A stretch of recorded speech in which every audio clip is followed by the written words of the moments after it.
Gemma's birth, it was great, but it was the quintessential, like, I can't do this. This is really hard. Like, how did you feel in that moment? Did you like totally cry or what? Did you feel super discouraged? I was super discouraged, because I think my team saw that I was like really like at a peak of like, this is really intense, and I'm at a 6. So there, even though the number doesn't mean anything, there is time to, like, there is centimeters to go. So they were like, why don't we go sit you on the toilet to like get more like to get more open. The dilation station. So your whole team is there. I mean, you're in the tub, you're struggling a lot. Tell me what this moment's like and how, like, what gave you the burst that you needed to get to the end. They definitely helped me through it. And I didn't have it in me, but they saw it in me, and that was all I needed, honestly. Like, I was able to turn off that part of my brain that actually didn't think I could do it, because they were just so confident in me. At that point, the exhaustion that I was feeling and the pain that I was feeling, it kind of like evaporated for that pushing phase, because I was so excited that it was finally about to be over. It was a really good, happy like moment where it was obviously all worth it. Like it like everything that I had gone through that day kind of evaporated. And I know there's like a thing people say, like, oh, you know, why would you do natural childbirth? Like, you don't get a trophy, but like, this is a moment that you worked hard for. My gosh, no, for sure. And like, I hear that a lot, actually, and it's not about the trophy. It's like, I got to stay in my own bed afterwards. Like, hi mamas, my name is Megan Norkis and welcome to Our Virtual Village. Starting this podcast was inspired by a local mom group that I went to during my pregnancy and postpartum journey. Connecting with and relating to other moms was a major key for me as I was navigating all the new things that come with being a new mom. So my goal with this podcast is to bring those conversations and stories from my community to a virtual platform, and that's gonna bless moms everywhere. I'm so excited. My hope is that as you listen to this episode, you can hear from and learn about the common struggles that other moms are having in the trenches of motherhood with you, and feel encouraged because you're not momming alone. We're all winging it at this mom thing, and we can all learn from and help each other. So we're excited to have you as part of our village, and let's dive into the conversation. Welcome to another episode of Our Virtual Village. I'm super excited to have you here, Lali. Welcome to the show, I guess we call it. Thank you. I'm super honored, and I'm super excited to be here. Honestly, I can't believe you asked me. I was like, "What, me? I listen to your podcast. I'm your audience." Well, now you're my guest. Yeah. But really, the main reason I wanted to have you is because I want to hear your birth story personally, so bad. You'd mentioned a couple things in passing that happened, some challenges that came up, some things you didn't expect. I'm like, I need the full story. So I'm like, hey, why don't you just share it on my podcast, because now we can sit and chat about it. And I know, like I said, there was some things that pop up that you weren't expecting. So sometimes I ask people questions beforehand to kind of like prime myself but I actually literally don't even know much of the story. So it's like real time. I'm hearing it for the first time. I'm pretty pumped up. But I guess first of all, just catch us up to speed, you and your family, because you do have a son at home he's like 2 now. Yeah, he just turned 2 in April. Yeah, it's crazy. I know. My daughter had turned 2 in December, so it's been like 6 months, and 2 is wild. Like they're a whole human at this point. Yes, It's pretty crazy. And so catch us up to speed. You have your son at home, you chose Homebirth with him, and then we'll kind of just catch us all the way up to getting pregnant with little Miss Gemma here. Yeah, I had Vaughn at home. I always knew I was going to do a home birth with Vaughn, so we got pregnant. I immediately reached out to Modern, so that all happened. Yeah, Modern Midwives is the best. Yeah, yes, they are 100%. I can't get over how great they are. We had Vaughn, and he turned 2. We decided that we did want a 2-year age gap, so that's how we got pregnant again with Gemma. But and you're asking like, how is it currently in the house with them? Just all the way up until pregnancy. I mean, I guess, so you knew you wanted to get pregnant. You were expecting it. Did you like try and just immediately get pregnant? And then with Vaughn or with Gemma? With Gemma, yeah. We knew we were ready. It's so funny because the month before we knew we were ready, we were like, no. We were like, there's no way actually. Yeah. Like there's no way we're doing a 2-year age gap. Not necessarily even because of the difficulty with Vaughn. There was just, a marriage changes with every kid. Oh yeah. And so like we were just going through like some trenches, and then I don't know why we just like woke up and we were both aligned. We were like, it's time. Yeah. 30 days later. yeah. We can You're like, actually, now it's perfect. Yeah, we can work out anything in the 10 months, in the 9-10 months we have. That's what I always say. Because we were like, I don't know if I'm just not ready for another baby. I'm like, well, you have 9 months. Exactly. So, but what's funny is that I wanted, you plan and then, everything else happens after, but we wanted a baby like earlier. So like February area. Yeah. But she decided to come in April, which is so funny because now they're like a week apart. That's wild. Like literally exactly 2 years. Yeah. Which is funny because Dr. B mentioned like seasons of fertility, and I'm definitely in there. So that's so funny. I definitely have season, but like after that, you mean like do we? Yeah, no, it's just cool. You can totally just segue into whatever you want. So you found out you were pregnant. Did you find out it was a girl like right away? So far I've been a psycho, and I find out the gender of my baby literally when I'm like 7 weeks. Literally, I like have sneak peek. It's like the one that you send it through mail. I was like, okay, I think I'm 6 weeks right now. Yeah, exactly. Like pee on the stick. They say 6 weeks is the earliest, so I'm gonna do it at 6 weeks. Yeah, you like pee on the stick and then order the gender test. Yeah, exactly. Same. So we did the sneak peek, and then they actually told me it was too early, so I had to redo it, and I was like, oh man. At least it doesn't really hurt. Yeah, no, it's it just doesn't. Annoying. And then so they sent me another one, and then we found out it was a girl. And we don't do like the gender reveal thing with like family and friends, or we didn't with Vaughn. We immediately told everybody it was a boy.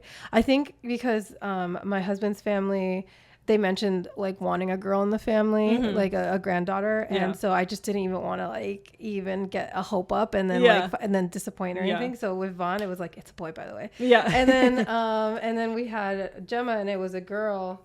And we did the same thing. We just didn't want to like stress out about it. So we did it just me and my husband in the room, and it was a nice little special moment. And because what's funny is we were looking for a girl. Like we would be happy with any, like of course, but we were looking for a girl. And my photographer Amberly was like, "You have to read this book. It's what is it? It's called I can't remember the name of it, but it has like all this science behind like how planning for a gender. Yeah, it's crazy. Yeah, but it was really interesting. Like honestly, the book was really fun, and just in general, like learning about your body and stuff, because there's a lot of information there.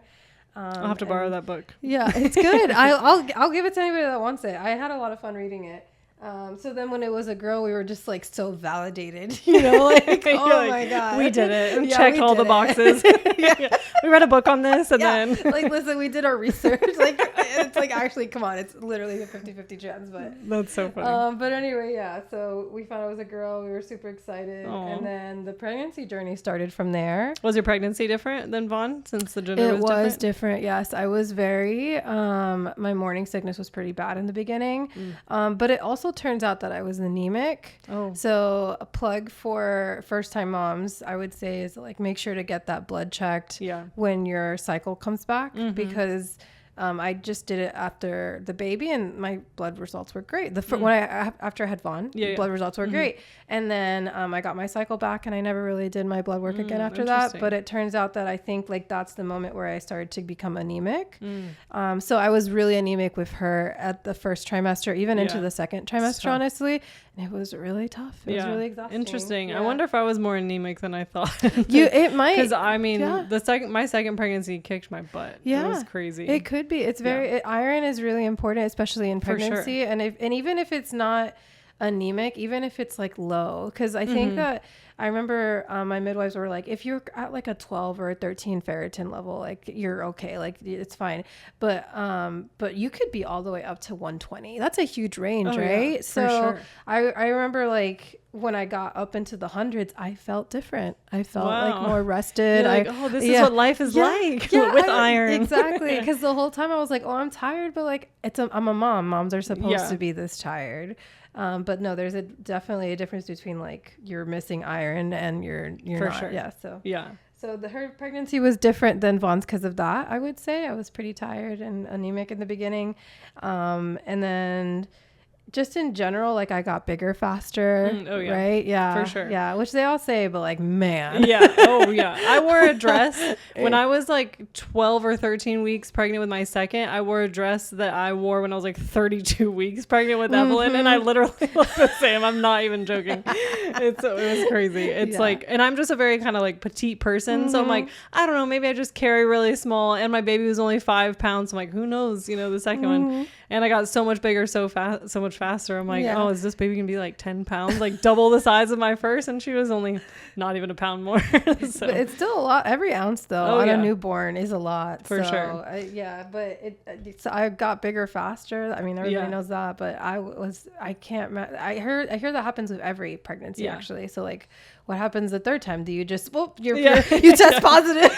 You just immediately have a bump. Yeah. I was just That's hilarious. And then obviously the biggest difference is that I had a toddler. So, that's exhausting in a whole different way. Yeah, it's absolutely. But luckily I have an amazing husband, and he was very like supportive, and he really took on a lot once I got like to the point where it was getting a little bit difficult to move around, I'd say.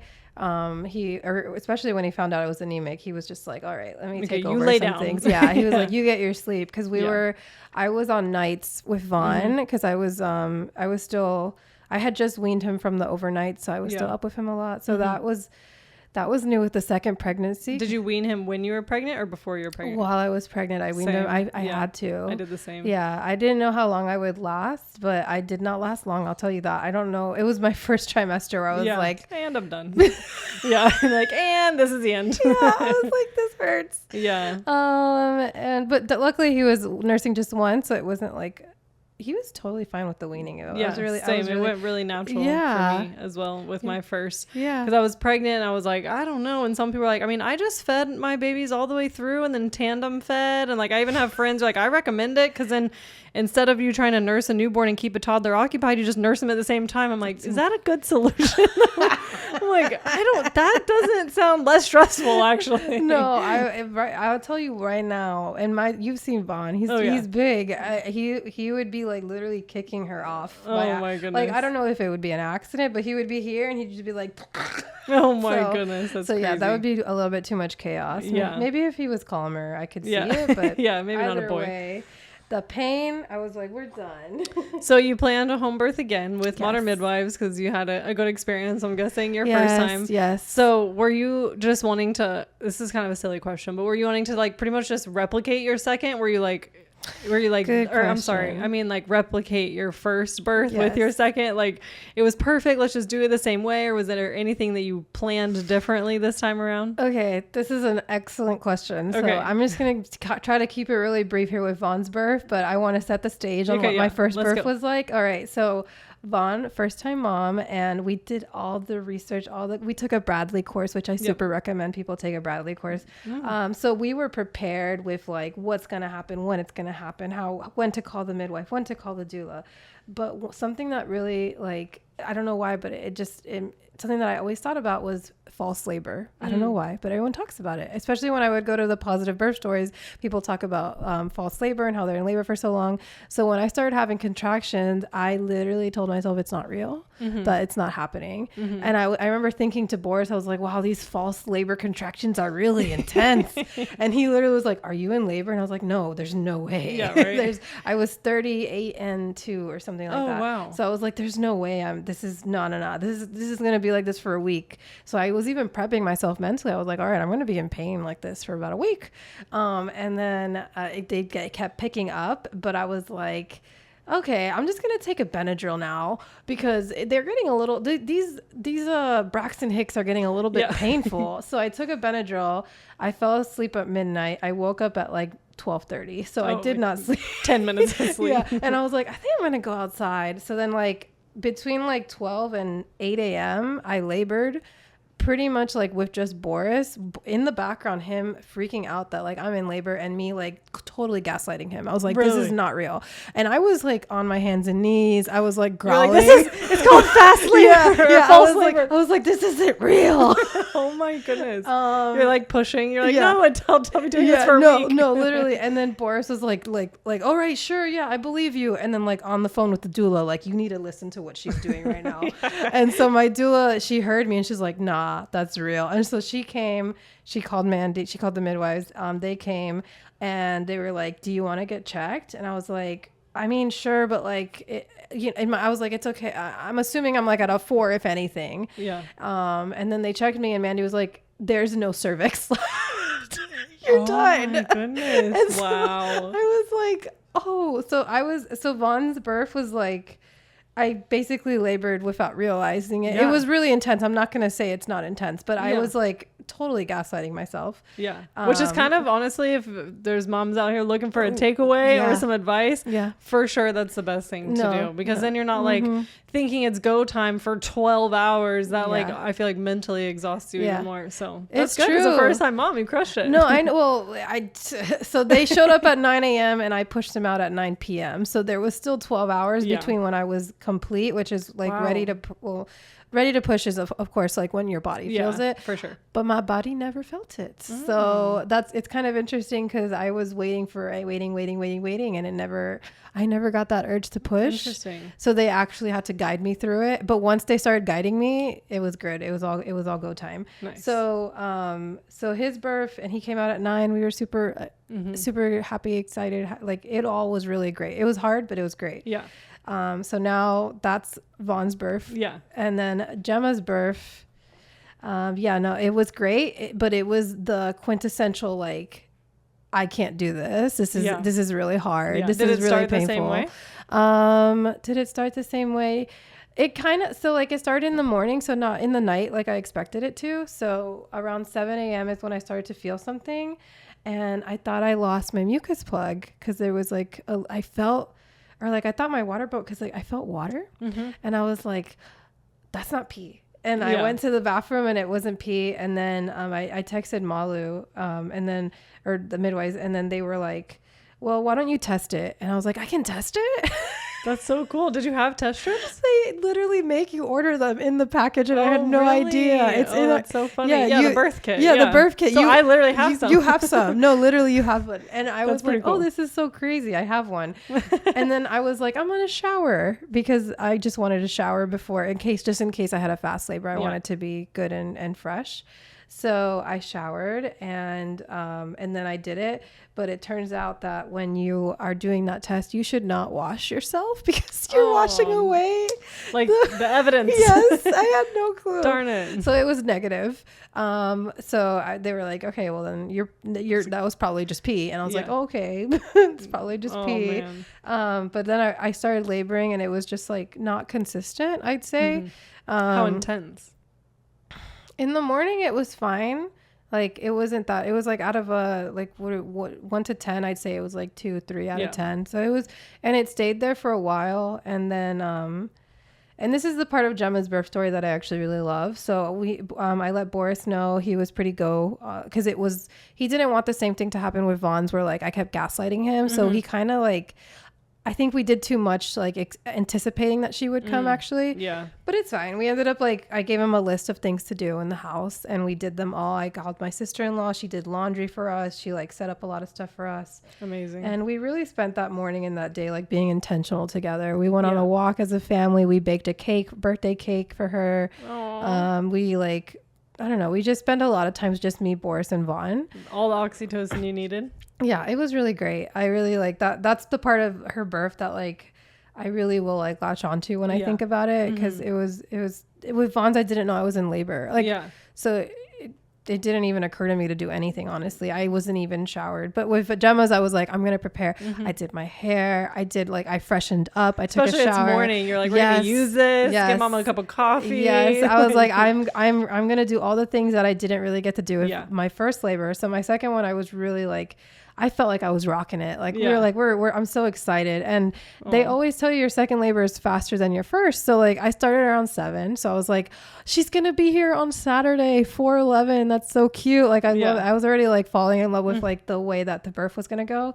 And then what happened? I would say like around 5 or 6 p.m. is when things took a really intense turn. And then my doula showed up, Ali Perez, and she came and she could see that like I was definitely going through something. Yeah. So that's when like I feel like that's when it was like, this is real. This is happening. We're in active labor now. So was there anything specific that like shifted that? Like you just all of a sudden had a really intense contraction, or? I don't know, but the contractions started to feel like I couldn't get through them. Like before I was like, this is really painful. And I do this thing where like, it's a wave. So I know that it's coming, it's going to peak, and then it's going to fall. So with all the contractions before that, I was like, this is a wave. It's going to pass. It's going to pass. And then it started to be like, I couldn't tell myself it was a wave, or I had to remind myself in the middle of it that it was a wave. So that's usually like how, you know, it was pretty, for me, how I was picking up pretty intense. Yeah. And maybe were they just like coming on faster? Like you don't have that like gradual build, just kind of like hit you out of nowhere. And they weren't consistent. So it was like, they could come every 3 minutes or they could come every 6 minutes. It wasn't like, it wasn't following any type of pattern. I couldn't anticipate. I just knew they were coming because I could feel they were about to hit. I didn't know like timing wise. I actually started whimpering.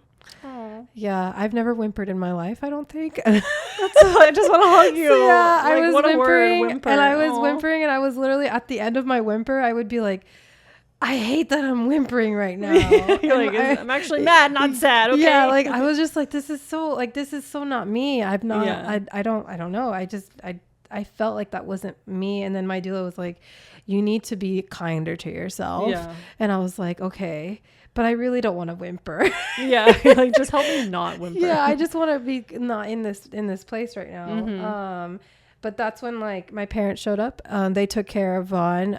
But he stayed at the house. Your toddler did. He stayed at the house. Thankfully, he actually went to bed when it got like really intense. So he was like. And I gotta tell you, the noises I was making, I'm happy that he was asleep. Yeah. I don't know. I might have traumatized him if he were. It always works out just how God wants it to, which is good. Yeah, for sure. And this is another part of Gemma's birth that I like. One of your questions is like, what is your favorite moment? Yeah. And it was, he was about to go to bed, and right in the middle between a contraction, like I was able to see him, and I was able to hug him, and I was able to tell him good night. And I don't know why, but like that just filled me with like more energy. Like I needed that little hug from my son. And also probably like the peace of mind knowing he's going to bed, he's good. Now you can just like let go. Yeah, for sure. I was just so like, it kind of gave me another oomph because I was starting to like get down on myself with the labor, like not knowing like how it was going to go. And then he gave me that hug and he went to sleep, and I was like, all right, I can do this for another, I thought, couple hours. Yeah, like I can get through this. Yeah. And then it got more and more intense. They set up the birth pool. I think the midwife showed up around 9 p.m., I want to say. During this time, like before Vaughn was going to bed, and as he went to bed, where were you laboring? Were you like on a birth ball? Oh, yeah, that's a good question. Yeah. Lay down and rest at all? I was mostly in our bedroom because I really liked laying on my side. Wow, that's crazy. Yeah. You said you listened to my birth story. That was my absolute worst position. No, I know. That's crazy. I laid on my side. I'm like, nope. Yeah. Yeah. And we're getting up. Yeah. And we're done. Yeah. That's crazy. So you loved it, laying on your side. Wow. It felt good for some reason. And then, but of course, when things feel good is when like you got to get out of it. Yeah. That's something that is pretty consistent between my first labor and my second. It was like when I was at my most comfortable state in active labor, I unfortunately had to get out of it because that's not productive. Yeah, it's not productive, which is just like, come on, but it's fine.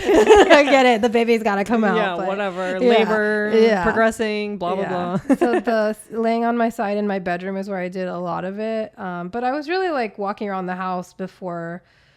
Like I said, 6 p.m. is when it like I remember because Ali came at around 6, and that's when it was like this is ramping up. But before 6 and like throughout the day, I was just like walking. We went on a lot of walks, but active labor, it was my bedroom. I closed that door. My parents showed up, and that's it. That was my la la land. And that was my word. Away. Yeah. My dad was like literally in the living room with headphones that were blocking out everything. And then my mom was with Vaughn until he went to bed.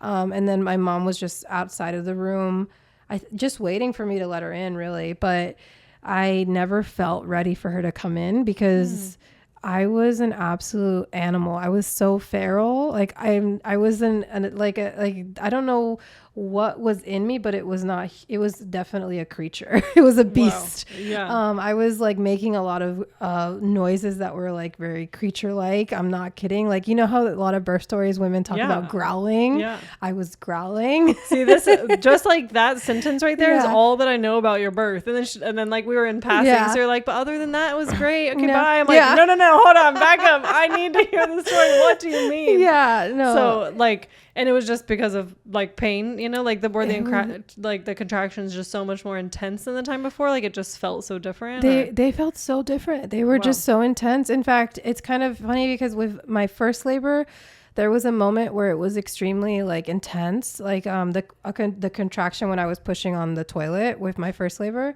But, and I was like, I'm so glad I don't have to feel that anymore. Like that was just that one moment. And then with Gemma, with my second labor, that pain was the contractions, every contraction. Wow. So I don't know what that was, but it was very intense. I'll tell you that. So I was like, okay, surely this is transition. Yeah. Well, what did you do for some of this like pain management? Like you said, you're making crazy noises. It's like overtaking you. Oh man. Yeah. Like, did you get in the bath? Were there any positions besides laying on your side that like once you moved it felt better and you wiggled her down?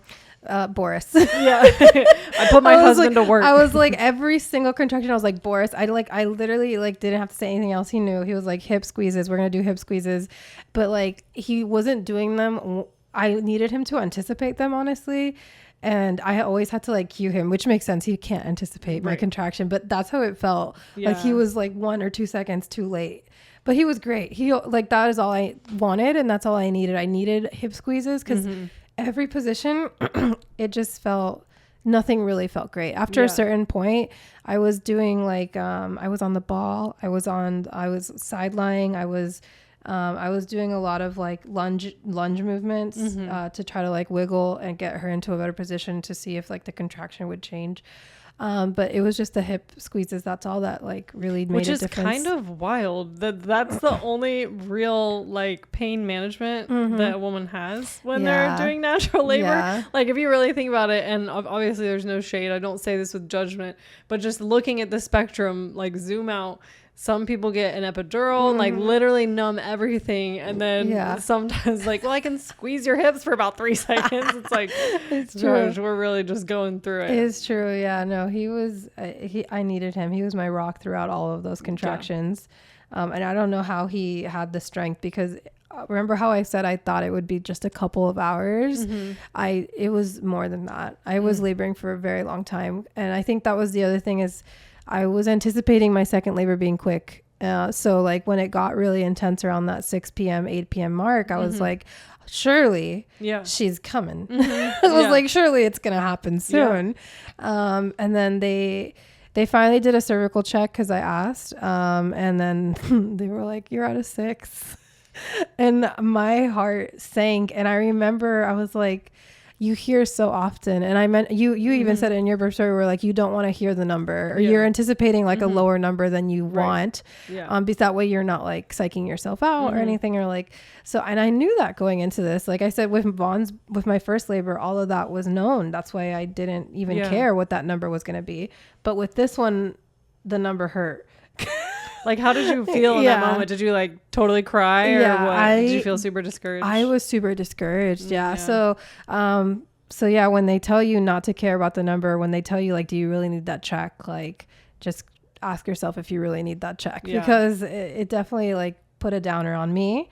And I was the only one in the room that felt it though. Thankfully, all my midwives and my doula and Boris, they were like so encouraging, so supportive. They were like, this doesn't mean anything. And I know that. Yeah. I know that the number doesn't mean anything. But when anything. You're working so hard and you're in pain and you're ready to just go snuggle up and be done. Yeah. You're like, you mean I have much more of this? Yeah. And the contractions at this point, they were making me tired. I don't know, like, if I remember that from my first labor, but I was starting to get tired, like, physically. Yeah. So we also lived an entire day, and then this was at night too, you know. So that's kind of tough. Yeah, that's a good point. Yeah, they always say rest when you think you're in labor. Rest. I didn't do that. You're like, I'm gonna walk 6 miles. Yeah. I was like, walk 6 miles and bake and bake. stay on my feet. Literally, I was like, I'm gonna just be awake this entire time. No, but you said that was your favorite moment. So you know, God always kind of writes the story. So that's where you're meant to be. But it is funny. People are like, rest. You're like, I think I'm gonna walk. Yeah. No, I think I'm gonna walk around my whole neighborhood actually. And you know, it's funny, we put the stroller with her bassinet to test it. So it was actually, I was pushing it. So I was pushing like a much heavier stroller than I needed to. So yeah, I was pretty exhausted by the time they told me I was at around 6 centimeters. Yeah. I got really discouraged, and I remember I whispered to Boris, I don't know, like the darkness started to get into my mind, and I literally looked at Boris. I was like, what if they're lying? Yeah. Oh no. I was like, what if I'm less, but they don't want to tell me? So they gave me a safe number. Oh my goodness. And Boris was like, he's the greatest. He was like, Lali, why would you even consider that? I was like, I don't know why, but I just like, have this feeling. These are medical professionals. I think they're just telling you. Yeah, exactly. And he grounded me really quick. He was like, no, you're out of 6. And I was like, okay. Prove it. Yeah. Yeah. And then the thing that they asked me to do at that point, because I think my team saw that I was like really like at a peak of like, this is really intense, and I'm at a 6. So there, even though the number doesn't mean anything, there is time to like, there is centimeters to go. So they were like, why don't we go sit you on the toilet to like get more like to get more open. The dilation station. And with my first labor, the dilation station was what I needed for him to come out.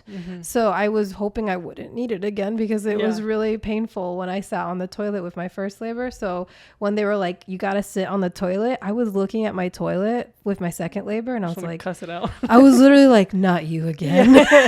We meet again. Yeah, I was literally like, no, I don't want to do this again. It's like explode your toilet. Yeah, but I went, and the second time around it was a lot easier, because I knew it was going to be like really more intense than anything else at that point. When you sit on the toilet and you handle a contraction, it's literally progress. It's literally the baby coming down, which is why you feel that intensity, why it's that painful. Your whole pelvic floor just literally releases. It's like sinking. It's like the baby's like sinking down a little bit more. I've heard that a lot, and I had really high hopes for the toilet. I kept going. I'm like, I know what I'm gonna go pee, and everybody's like, okay, go sit on the toilet, and I'm like, literally nothing.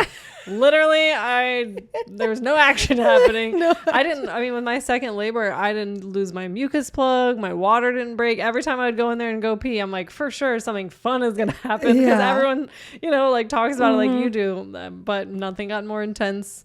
Nothing got more exciting. Like, man, y'all are lying. Yeah, the dilation station did not work for you. I know, right? I actually went into my master bath a lot, so maybe I'll try a different toilet next time. Maybe it had to be the toilet. Yeah, I'm just joking. Sure. But so that did help.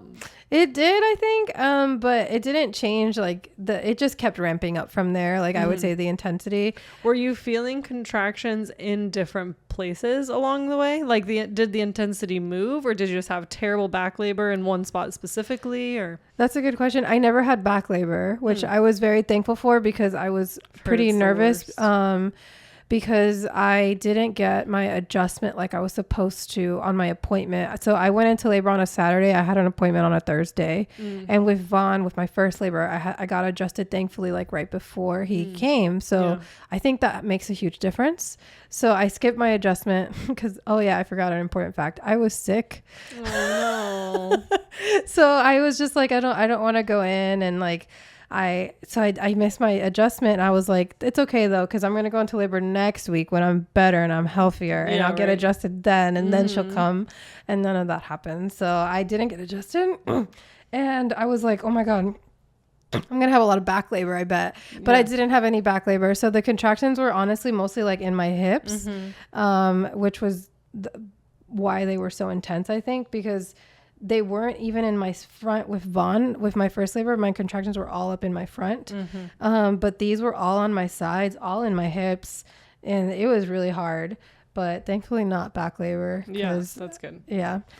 Because like something with me that I didn't expect or even really know how to put words to until I look back. But like I really did feel like labor progress in different ways. And I said this in like my birth story, but I'm like, wait, I felt it here. And then, hey, I felt it on my pubic bone. And then we'd change position. I'm like, I think she's past my pubic bone. Like I could kind of feel a progression. So cool. Like in the moment, I wasn't like, oh, okay. I don't know. Like I wasn't like, going in a perfect order or anything. But when I look back, I'm like, it actually felt different. Like along the way, but it was just all sucked.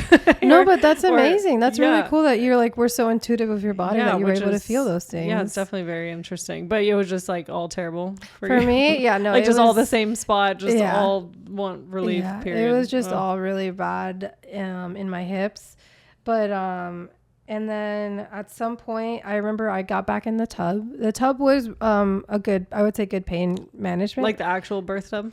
Yeah. They blew up a birth tub in my bedroom, and I sat in it for a good while, just doing my best to like try to relax because I was pretty tired, and I knew this could take for a while. This could take a long time, and I just wanted to make sure I was rested. So I was in that tub, and then at some point I was like, I need to get out. She needs to come out. Like I was like at a point where like I'm telling you, she's coming out, or I'm not doing this anymore. Yeah. Or I'm done. Yeah. And my midwife, my team was like, well, the baby will come out. Yeah. You can't be done. Yeah. But it's fine. And I remember that I looked at Malo. I was like, I think I could do this for another 5 hours. I threw out 5 because I was like, surely it's not going to be 5 hours more of this. Yeah. And then she was like, yeah, I think she also caught on to like my sarcasm, and she was like, yeah, the baby will be here within 5 hours. And no exaggeration, she came 5 hours after that. Wow. Yeah. So you like knew, your body knew. It was like your subconscious speaking. Well, or she was making fun of me because I was being sarcastic about it. It actually took that long. Yeah. That's crazy. So yeah, it was an additional 5 hours of oh, sorry. You're good. Definitely don't apologize. Okay, so you're in the tub. Yeah. Things are intense. Yeah. You say I could do this for 5 more hours, but if she's not here in 5 hours, I'm done. Yeah.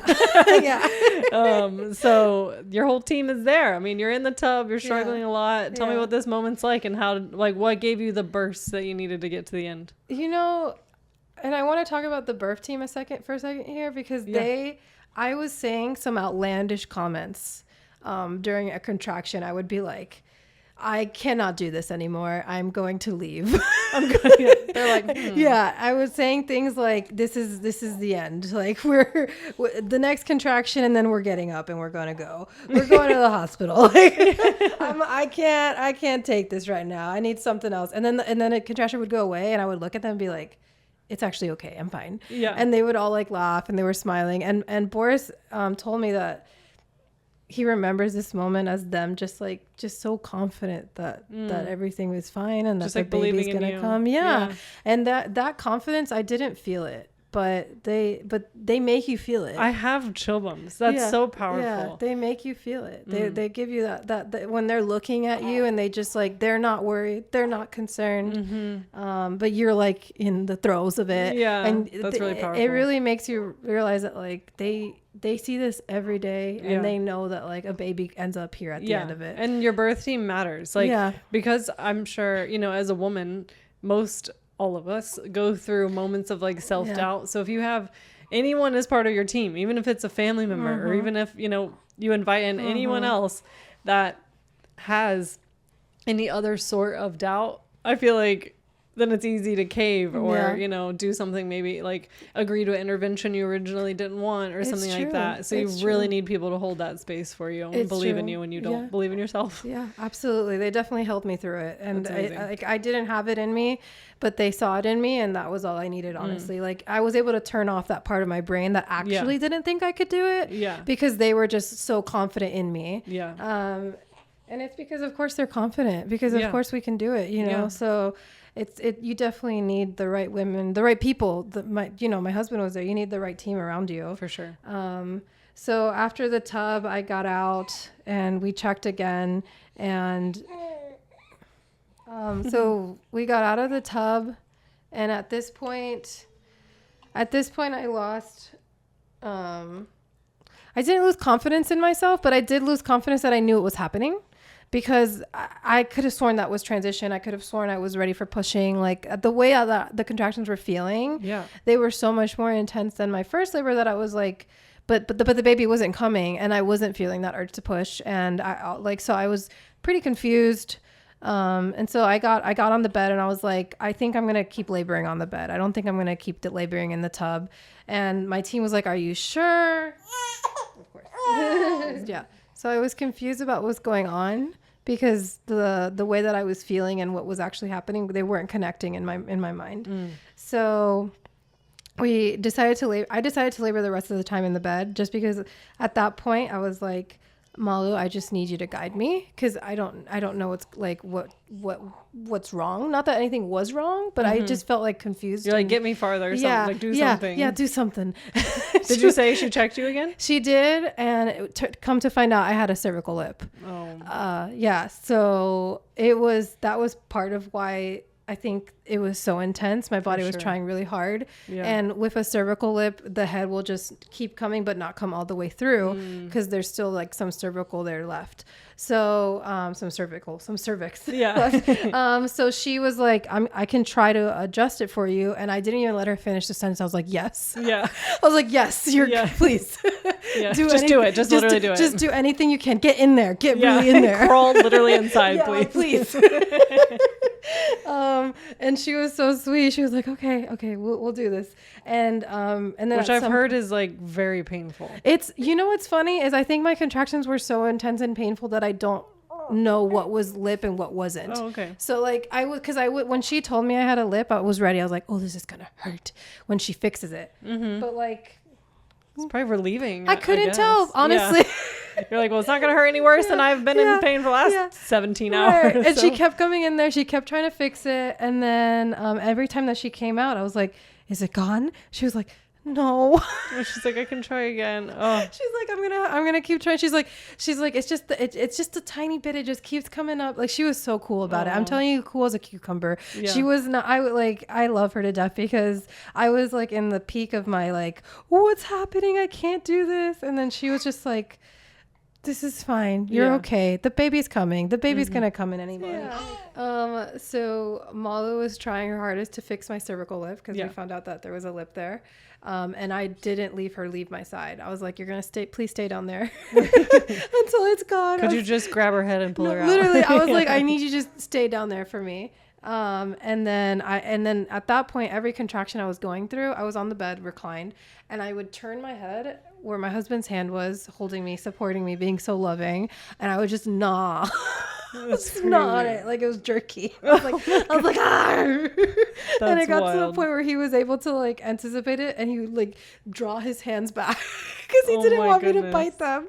And when I noticed that, did that help you? I want to say yes, because I needed it. You just needed to hurt someone. I just needed to chomp on something so hard, because I was biting everything. Even in the tub, I was biting the tub. Like, I was just like, I'm a feral I was a feral big animal. That's wild. I was biting things. So he had to protect himself. So he was like moving his hands out of the way, but still trying to hold them, because I needed something to grip also. Which again, with labor, you're supposed to relax into these things. Right. You're supposed to not hold tension. Yeah. And so with Vaughn's labor, I didn't do any of that. I was like, every time I felt a contraction, I was like, I shouldn't. Bless you. I shouldn't grip anything. I shouldn't bite anything. I should just open jaw, release. The mouth is connected to the cervix. You got to release it. With her, all of that knowledge flew out the window. I was like, I'm gripping, I'm biting, I'm clenching. Yeah, I was like, this is, and my doula would do her best. She would always remind me, like, breathe, relax. The amount of times people remind me to breathe got so annoying. I'm gonna be honest, but it's needed. But I was in my head, I was like, "You tell me to breathe one more time." You think I'm just not breathing over here? Yeah, my husband at one point would like when I looked at him, every time I looked at him, he'd just be doing this, like reminding you to breathe. Yeah, or he'd be like this, and I'd be like, "I need you to stop." Like I did need it. You're like, just wait an hour. I'm gonna start biting your fingers off. Yeah. It's like payback. Yeah. Oh, you want to make stupid faces? Yeah. That's it. I'm biting you. Yeah. So there was a lot of that, and then finally the pushing was starting. Did you feel the urge to push this time? I did. Wow, it's undeniable, right? I know, and it was really funny because it started happening, and Molly was like, "Okay." Like she thought she was done. Yeah. like she could back up and just, catch the baby. And then I was like, no, you stay there. You let me know when she's, I need to know everything. She was like, okay, but she's a knuckle away. And I was like, okay, great. Then you stay there until the knuckle goes away. Oh, knuckle sounds like she still has some time to go. So stay. I was. You're like, oh, so she's not here. Stay there. Yeah. So that was really funny too, because me and my husband were both on the same page with that. Because I said she very sweetly asked like, okay, do you want me to get out, like to leave now, to like stop guiding? Yeah. And then me and my husband at the same time said no. Like in unison, you stay. Whatever you're doing, keep doing it. Yeah, you gotta stay right there. Yeah, we can't lose any ground here. Yeah. So I finally got that urge to push. It was really cool, just to feel it, because I didn't feel it with Vaughn at all. For sure. So I finally got the urge to push, which is super exciting. It did feel, it wasn't like a great feeling, but it was still a feeling. And at least different, Yeah. It was like, whoa. I was really like, whoa, this is intense.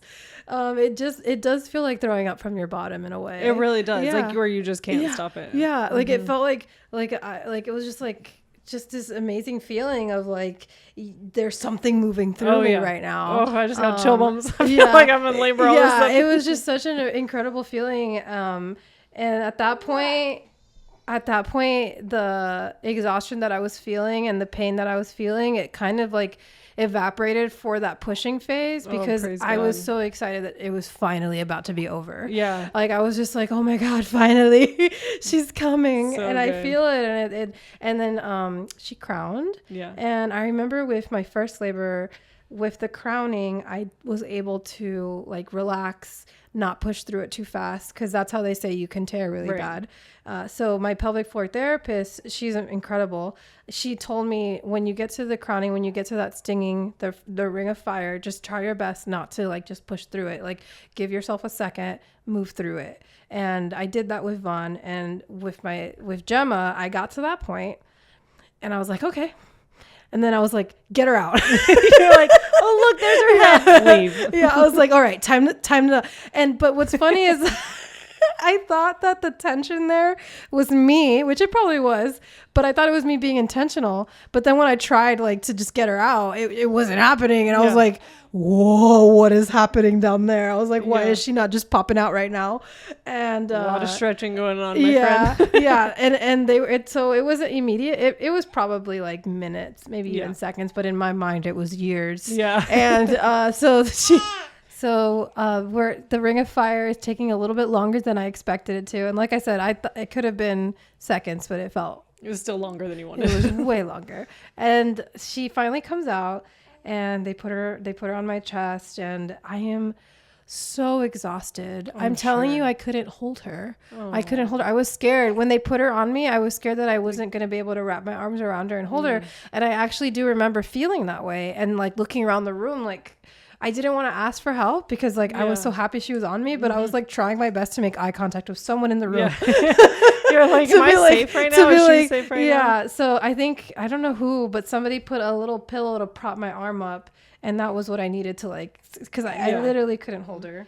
And I do want to mention, like, my birth team is just, again, so amazing, because even during labor, I felt that exhaustion. I couldn't hold myself up. That's why I was reclined on the bed, actually. I tried getting into a lot of different positions for pushing once the pushing started. Yeah, that's what I was going to ask. What position you ended up in? Yeah, and I couldn't do any other position. They tried to get me into a squatting position to like open my pelvis more, because Because at that point it was like it was getting noticeable that the pushing could get a little bit challenging because of how intense everything was feeling, and she still wasn't coming out. Right. So they tried getting me into better positions, squatting, lunging, like hands and knees. I couldn't sustain myself. I couldn't even hold my body up. Yeah. And they held my body up for me multiple times. Yeah, it was really sweet. Like one was holding my other, like they were holding my legs. Somebody was on my back. Like I was literally like a puppet, and they were trying their best to hold me up because I couldn't any longer.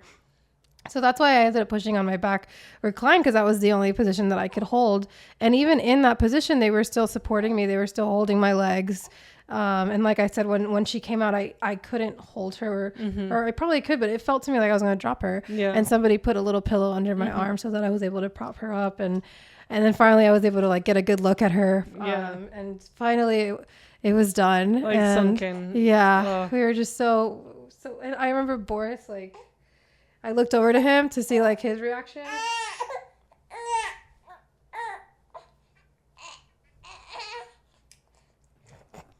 I looked over at Boris to see his reaction, and he fell backwards. He was like, he just, sorry. He like fell backwards. He put his hands to his face. He was just so relieved. Like he felt it too. Yeah. Like both of you were like, oh. Yeah. Like he's like, I'm only missing 2 fingers. My arms are going to fall off. Yeah.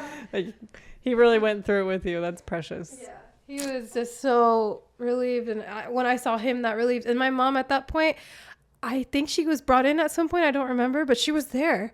She was just there. She just appeared next to me, and she was rubbing my head, and she was so happy. It was a really good, happy like moment where it was obviously all worth it. Yeah. Like it like everything that I had gone through that day kind of evaporated. And we had that nice moment of just like happiness, relief. She's here. That's what I was going to ask you. Like even through all of the twists and turns and challenges that you had that you didn't expect, obviously you would say, yes, it's all worth it. But like in that moment, you were immediately like, I would do it again right away for this baby. Well, that's really funny because it did take me a while to get there, because after, and I don't know if you probably did, those after contractions. Oh, yeah. That was my next question. Oh my gosh. What even is that? What? That is so unfair. It's so unfair. I was so confused. You're like, whoa, is that a contraction? Yeah, I was literally like, I thought we were done. Done. I had her in my arms, and I went through one, and I was like, oh my God. I was literally like, I need relief in some way. And then Lizzie, which was the midwife student, she looked at me, she's like, oh, that's just the placenta. It needs to come out. And you're just going to keep feeling contractions until it makes its way out. And I was like, then pull it out. Yeah, you're like, then just yank on it. And they were like, no, we can't do that. We're going to let it come out. And I was like, okay. And then another contraction came, and it was really intense. And I was like, please pull it out. And they were like, okay, it's going to make its way out soon. But it's so funny how like, I was like doing everything opposite of what I like. In the end, the placenta came out on its own, of course, but that's what I wanted. That's the intention. That's the point of a lot of this. And then I was there just like, no, just take it out of me. It's causing me so much pain right now.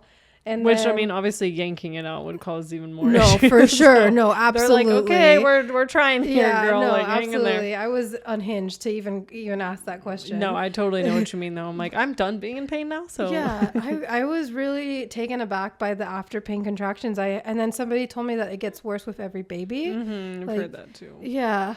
Yeah, with yours, which it's kind of a little skewed for me because with my first, I ended up having the C-section. So like I was taking like big boy meds. I was like taking the hard stuff right after surgery and all, and I was staying on top of my meds and stuff.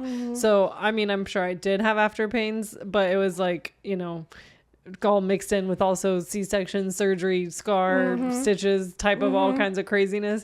So yeah, the second time around I was like, whoa, what is this? Because it was twice as bad and the first time I actually felt it. So I'm like, whoa, this is nuts. No, it's funny because in your birth story with Lily, I remember you mentioning that after you were like, you had a fleeting thought of 2 is good. Yeah, I'm like, all right, cool. After those after pain contractions, it wasn't fleeting. It was like, you're like, and you got a vasectomy the next day. Yeah. No, I was like, and of course, like that obviously changed because every day it goes away. Every day it gets better. It's so crazy how that happens. So wild. But yeah, the after pain contractions are pretty crazy, really gnarly.